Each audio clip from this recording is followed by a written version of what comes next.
बिस्मिल्लाहिर्रहमानिर्रहीम। अब हम डिस्कस करते हैं ग्रिफिथ की बुक 4th एडिशन का इलेक्ट्रोडायनामिक्स की न्यूमेरिकल नंबर 9.17 और ये इम्पोर्टेंट न्यूमेरिकल है और ज़रा थोड़ा सा लेंथी न्यूमेरिकल है, तो इसलिए इसको आपने तवज्जो से समझना है। Analyze the case of polarization perpendicular to the plane of incident. अब यहाँ पर electric field in the Y direction mention कर दिया गया है। Impose the boundary condition and obtain the Fresnel equations.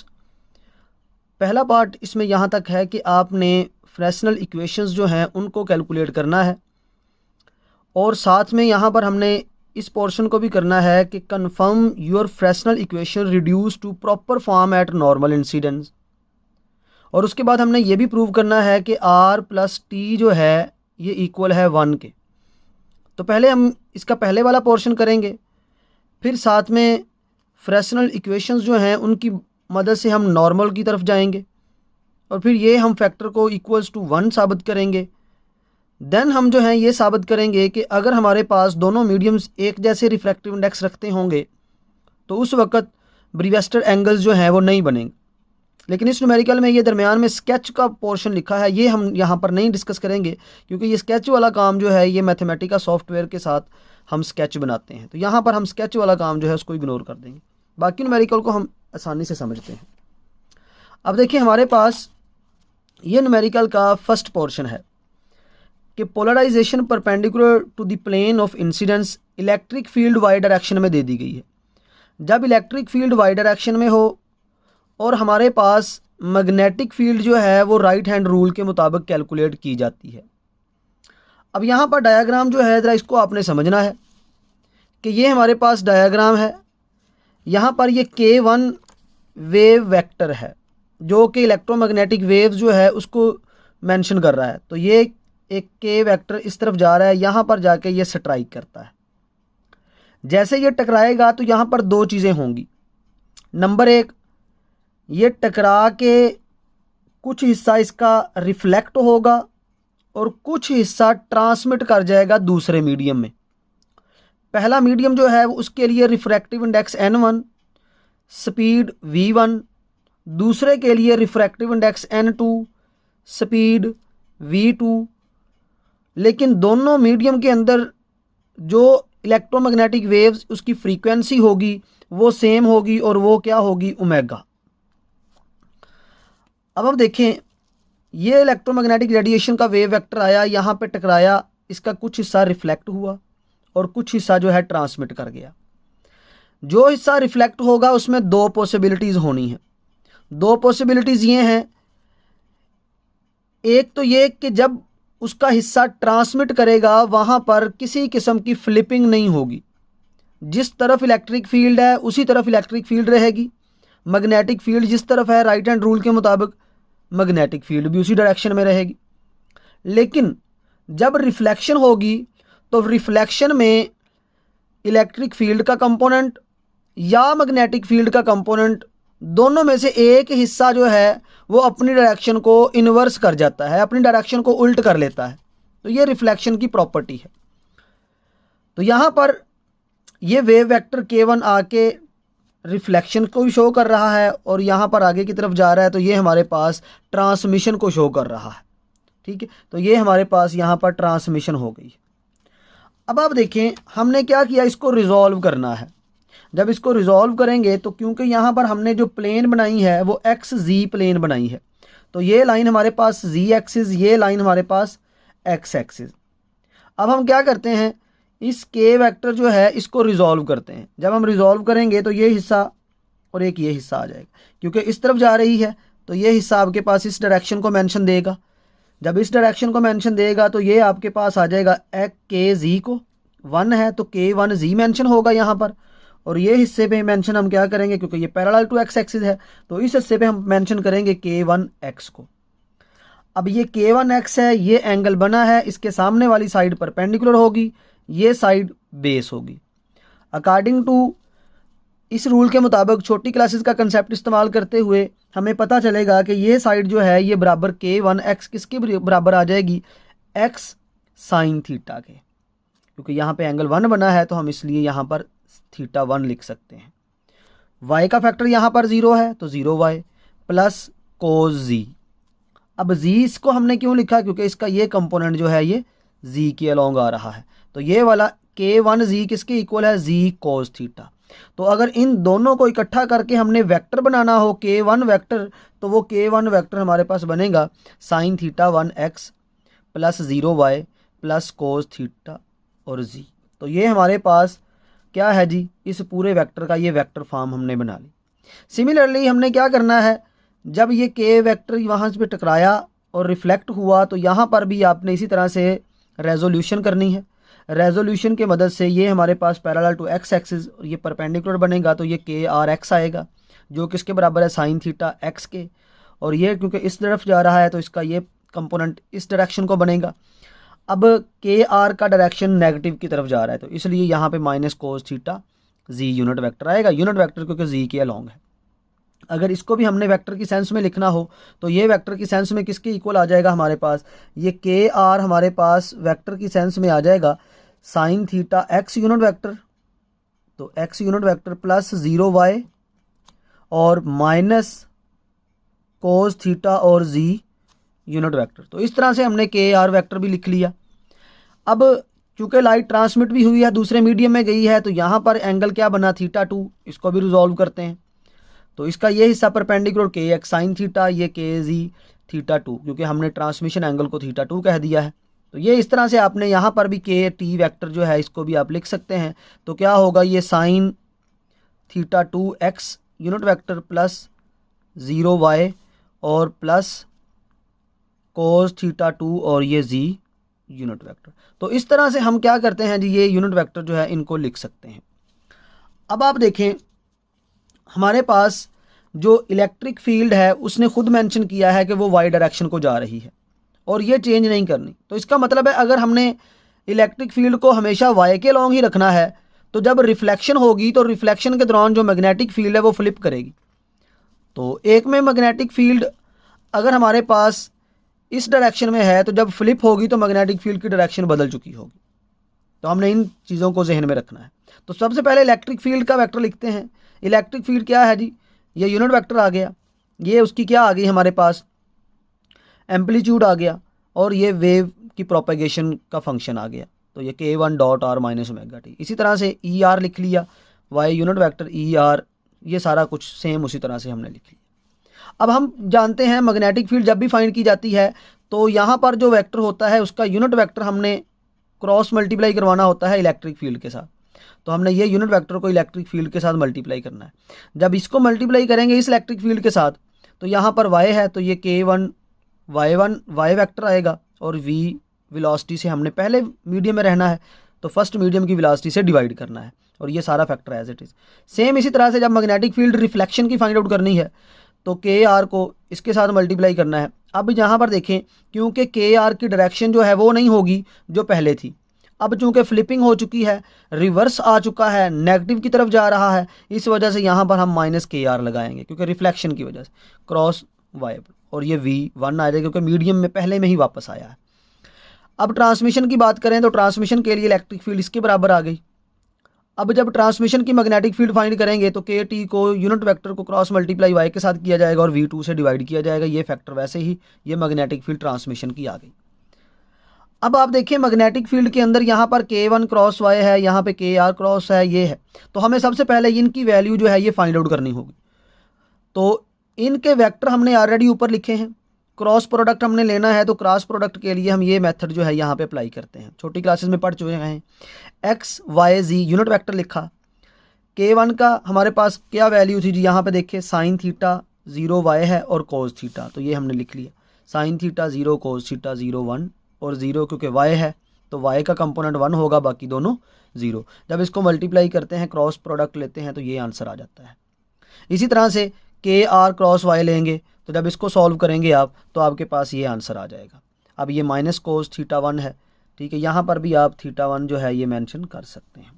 अब इसी तरह से हम क्या है जी ये तीसरे वाला फाइंड करेंगे के टी क्रॉस वाई, तो के टी क्रॉस वाई जो है इसमें आपके पास कुछ ये फैक्टर आ जाएगा साइन थीटा 2 0 कोस थीटा 0, ये यहाँ पे 1 है, तो जब इसको सॉल्व करेंगे तो ये वैल्यू।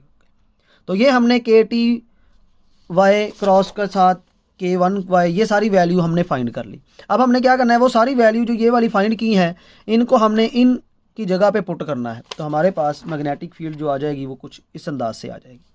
तो ये हमारे पास मैग्नेटिक फील्ड फर्स्ट की आ गई, ये रिफ्लेक्शन की मैग्नेटिक फील्ड आ गई, और ये हमारे पास ट्रांसमिशन की मैग्नेटिक फील्ड आ गई।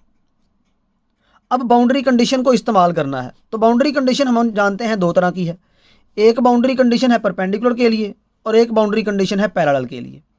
तो बाउंड्री कंडीशन फॉर परपेंडिकुलर के लिए इलेक्ट्रिक फील्ड परपेंडिकुलर की देखे जाए तो ε1 E1 perpendicular is equal to ε2 E2 perpendicular. यानी जो परपेंडिकुलर इलेक्ट्रिक फील्ड होगी आपने क्या करना है, उसको एप्सिलॉन के साथ मल्टीप्लाई करके फिर दोनों को बराबर रखना है। लेकिन मैग्नेटिक फील्ड में जो परपेंडिकुलर फैक्टर होंगे वो आपस में हमेशा क्या होंगे, वैसे ही बराबर होंगे। पैरेलल के अंदर इलेक्ट्रिक फील्ड वैसे ही बराबर होगी, 1 मीडियम है 2 मीडियम है। लेकिन मैग्नेटिक फील्ड पैरेलल के अंदर μ1 से और μ2 से दोनों रिस्पेक्टिव साइड की मैग्नेटिक फील्ड को डिवाइड किया जाएगा, फिर वो दोनों आपस में बराबर होंगे। अब हम ये इसकी हमने बाउंड्री कंडीशंस लिख ली। अब यहाँ पर स्नेल्स लॉ जो है उसका कंसेप्ट भी हम पहले देख लेते हैं, फिर हम इनको अप्लाई करते हैं। तो स्नेल लॉ हमने पढ़ा है sin θ2 divided by sin θ1 is equal to n1 और n2। अब अगर हम देखें कि जो रिफ्रैक्टिव इंडेक्स और स्पीड है उनका आपस में इन्वर्स रिलेशन है, तो हम n1 के सामने v2 लिख देते हैं और n2 के सामने v1 लिख देते हैं।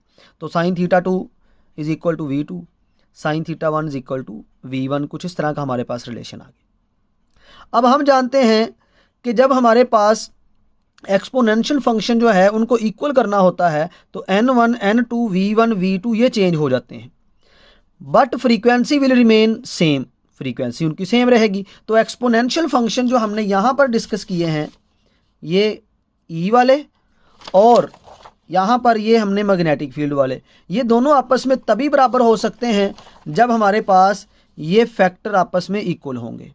कब? जब z इज इक्वल टू 0 है।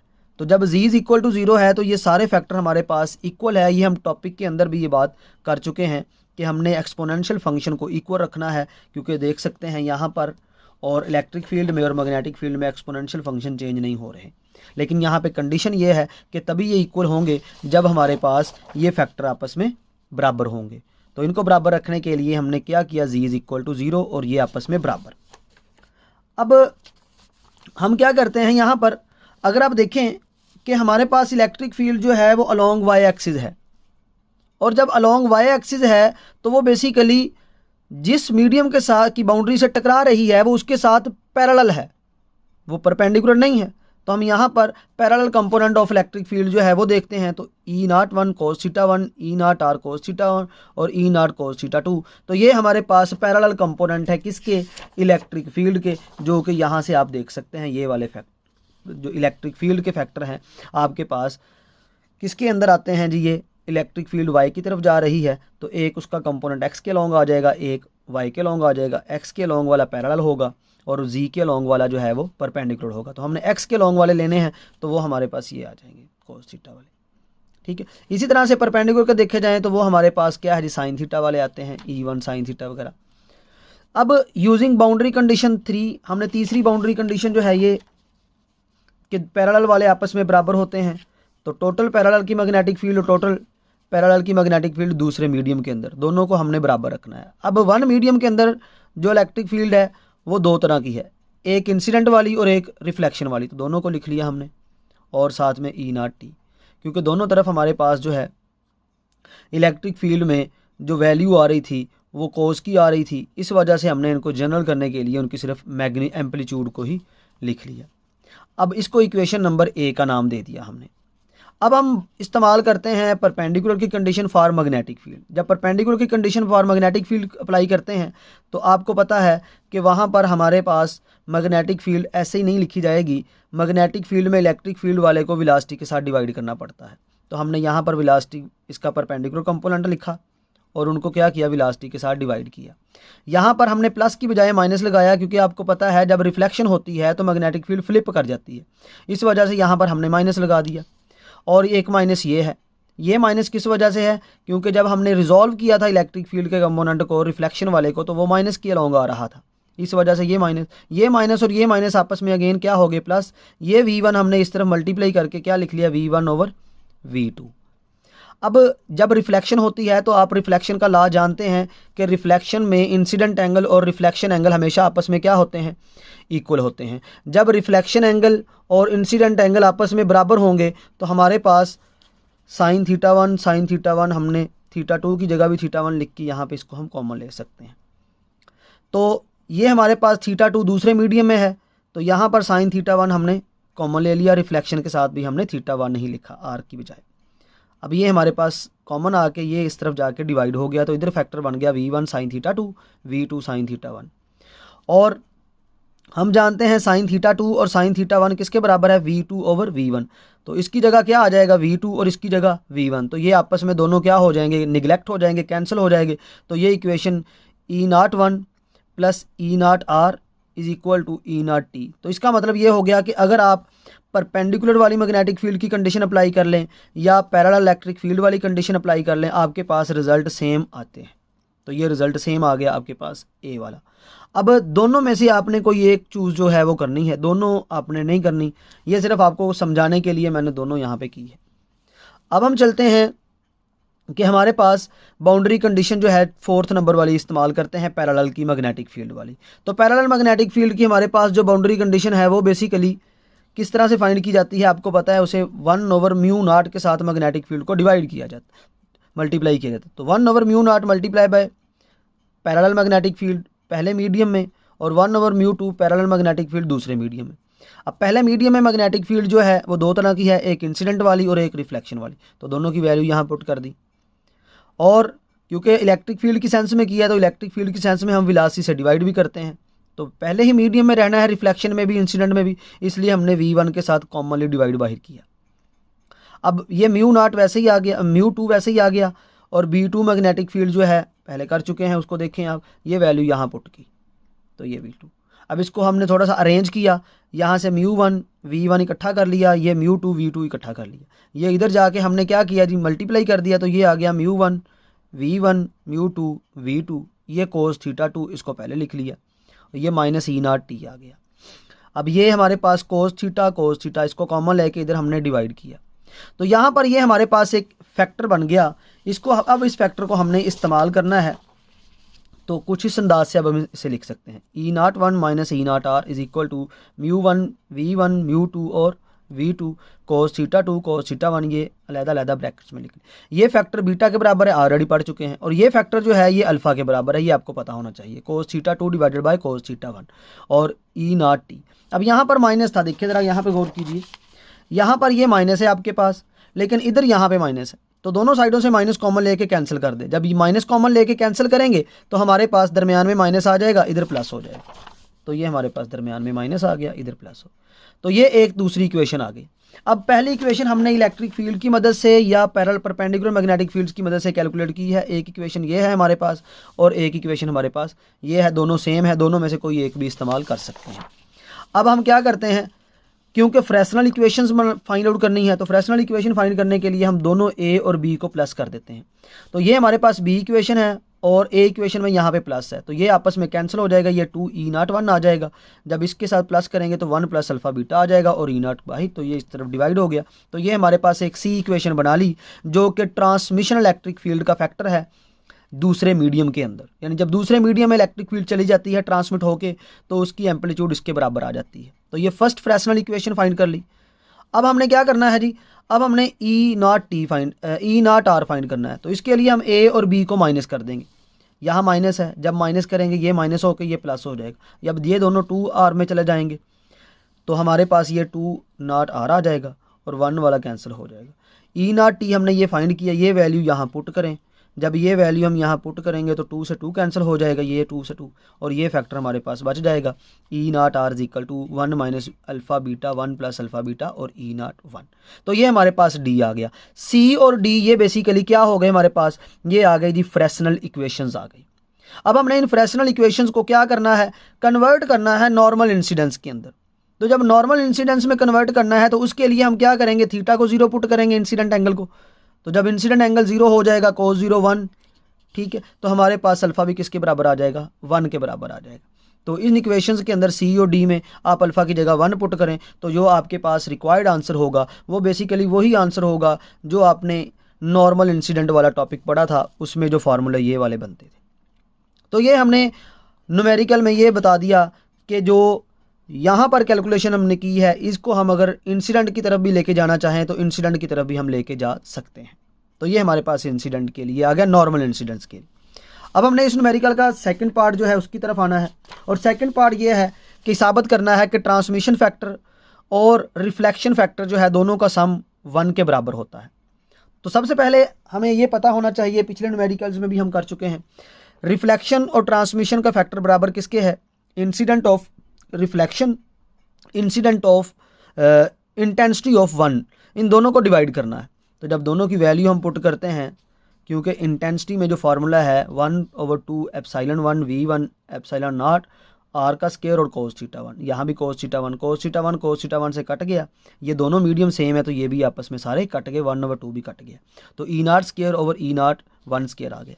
अब E0 आर का स्क्वायर हमने इसको कुछ इस अंदाज से लिख लिया, 1/E0 1 का स्क्वायर मल्टीप्लाई बाय E0 आर का स्क्वायर। E0 आर की वैल्यू अभी हमने कैलकुलेट की, वो यहाँ पुट की, ये E0 1 कैंसिल हो गया तो ये हमारे पास आर की वैल्यू बच गई।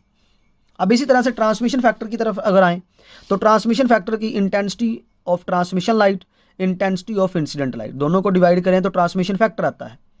अब इनके अंदर वैल्यू पुट की हमने, 1/2 कैंसिल हो जाएगा, यहाँ पर अब ये फैक्टर कैंसिल नहीं होंगे, ये कोज वाला भी फैक्टर कैंसिल नहीं होगा। वजह, ये सेकंड मीडियम में एंगल बन रहा है, ये फर्स्ट मीडियम में है, ये सेकंड मीडियम के लिए स्पीड और परमिटिविटी है, ये फर्स्ट मीडियम के लिए, सो ये कैंसिल नहीं होंगे। इसको हम मॉडिफाइड फॉर्म में ऐसे लिखेंगे, epsilon 2 V2 divided by epsilon 1 V1 cross product यानी मल्टीप्लाई 1/एप्सिलॉन E0 का स्क्वायर प्लस मल्टीप्लाई E0 का स्क्वायर यानी ट्रांसमिशन वाला, और ये कोस थीटा 2 और कोस थीटा 1 है। अब इसकी जगह अल्फा आ गया, इसकी वैल्यू पुट की स्क्वायर के साथ तो ये 4 आ गया, 2 ऊपर था तो स्क्वायर आ गया, ये E0 1 आपस में कैंसिल हो गया, ये बीटा और ये अल्फ़ा मल्टीप्लाई होकर ये 4 साथ में 4 अल्फ़ा बीटा बन गया, और ये 1 प्लस अल्फ़ा बीटा होल का स्क्वायर। तो ये हमारे पास ट्रांसमिशन का फैक्टर आ गया। अब हमने क्या करना है, दोनों को ऐड करना है। जब ट्रांसमिशन फैक्टर को हम ऐड करते हैं तो हमारे पास R प्लस T ये वैल्यू हमने पुट की। अब हमने क्या करना है, इनका एलसीएम ले लिया, सेम आ गया, इसका हमने स्क्वायर ओपन किया, जब स्क्वायर ओपन किया तो ये आंसर आ गया। ये -2 अल्फ़ा बीटा है और ये प्लस अल्फ़ा बीटा है, जब इनको ऐड करेंगे तो ये आंसर प्लस अल्फ़ा बीटा आएगा। जब ये प्लस अल्फ़ा बीटा है और नीचे का भी स्क्वायर ओपन करें तो वो भी प्लस अल्फ़ा बीटा, तो आपस में सारे कैंसिल होकर आंसर क्या आ गया, 1। तो हमने साबित कर दिया कि R प्लस T जो है ये बेसिकली किसके बराबर है, 1 के, यानी इंटेंसिटी जो लाइट की ट्रांसमिट हुई और इंटेंसिटी जो लाइट की रिफ्लेक्ट हुई, अगर दोनों को कंबाइन किया जाए तो उसी इंटेंसिटी के बराबर आएगी जितनी इंटेंसिटी हमने स्ट्राइक करवाई थी, जितनी इंटेंसिटी हमने इंसिडेंट की थी। तो यानी यहाँ से भी हम law of conservation of energy जो है उसको प्रूव कर रहे होते हैं। क्यों प्रूव कर रहे होते हैं? क्योंकि जो इंटेंसिटी है ना असल में उसका फार्मूला होता है energy per unit area per unit time.